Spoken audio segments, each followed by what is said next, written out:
आता बोलूयात पुढच्या बातमीकडे। उद्धव ठाकरे आता महाराष्ट्राचा दौरा करणार आहेत। दसरा मेळाव्यानंतर उद्धव ठाकरे आपल्या दौऱ्याला सुरुवात करणार आहेत। उद्धव ठाकरे 4 ऑक्टोबरला पुणे दौऱ्यावर असतील, तर 12 ऑक्टोबरला संभाजीनगर दौऱ्यावर असतील।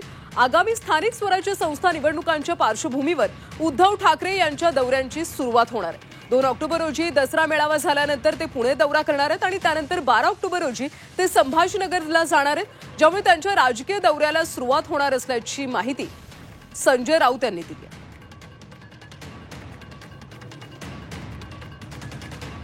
दसरा मेळाव्यानंतर उद्धव ठाकरे आता महाराष्ट्राचा दौरा करणार आहेत। ते 4 ऑक्टोबरला पुण्यामध्ये तर 12 ऑक्टोबरला संभाजीनगरच्या दौऱ्यावर असतील अशी माहिती आहे।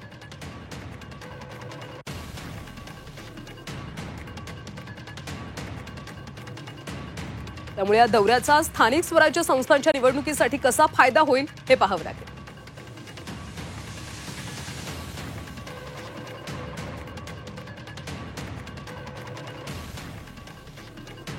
उद्धव ठाकरे आता दसरा मेळाव्यानंतर महाराष्ट्राचा दौरा करणार आहेत। ते 4 ऑक्टोबरला पुणे तर 12 ऑक्टोबरला संभाजीनगरच्या दौऱ्यावर असतील। आगामी निवडणुकीच्या पार्श्वभूमीवर या दौऱ्याला आता महत्त्व प्राप्त झालंय।